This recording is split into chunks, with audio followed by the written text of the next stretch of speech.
So Gamescom last year, I didn't really want to go. My girlfriend did, and she thought I should go and cosplay as Blitz. I didn't really want to, but I said fine, I'll go as Blitz, but you have to come in a costume as well, and she decided that IQ would be a good choice.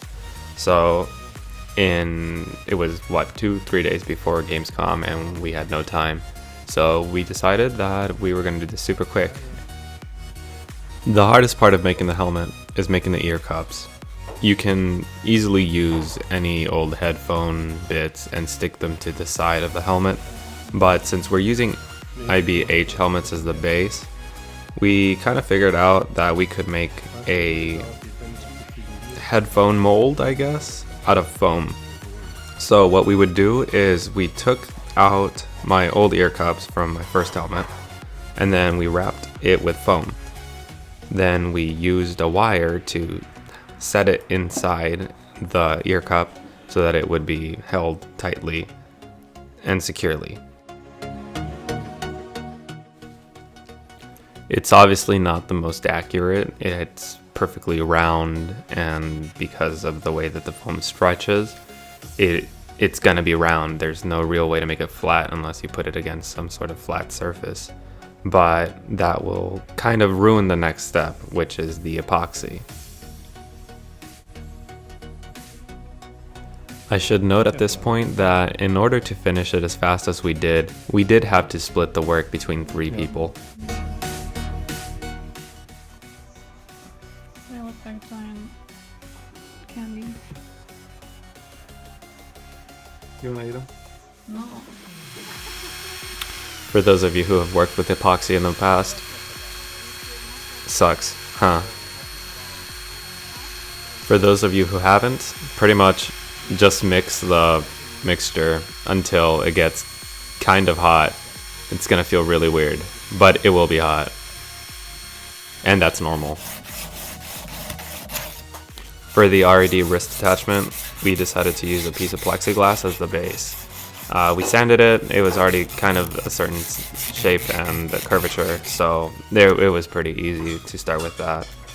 Then we had to screw on a door hinge for the flipping, and then we attached it to a phone case, and to the phone case we attached a little foam version of the RED.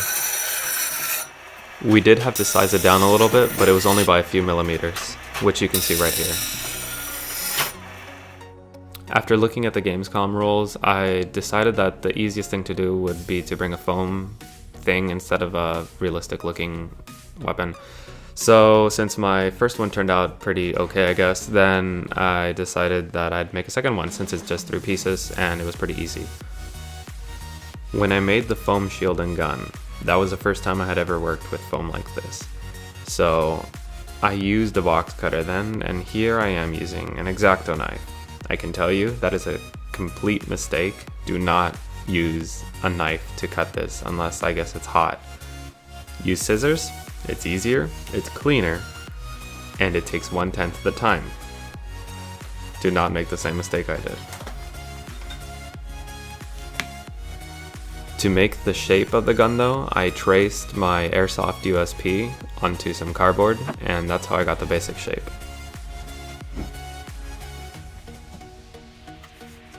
The final prop is made out of 3 layers. The central layer is the basic shape and the trigger. The outer layers are the slide and the grip, which just makes it feel more like a real gun and not just like a foam L-shaped thing. Here I am with a heat gun, correcting all the errors that I made with the X-Acto knife. If I had used scissors, this would not have had to happen.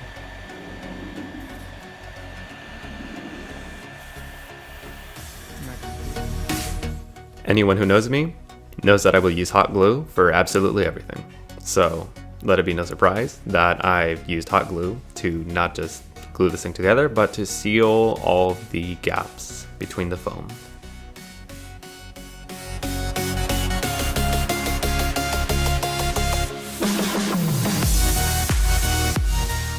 When we started this project, we kind of already knew we wanted to make a video out of it, so one of the 3 people's jobs was to take video whenever they needed to take a break from whatever they were doing.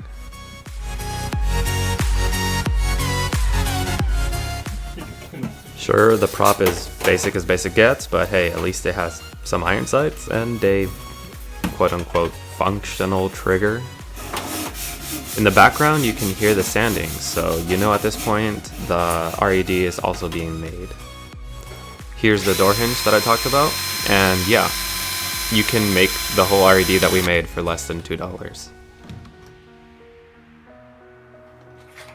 A phone case, a door hinge, and some sort of base. Technically, that's all you need. I apologize for not showing the first painting of the coat of epoxy, but it's pretty much the same as this. The objective is to completely get the epoxy to soak through the foam. Once it does that, it will become extremely hard and nearly indestructible.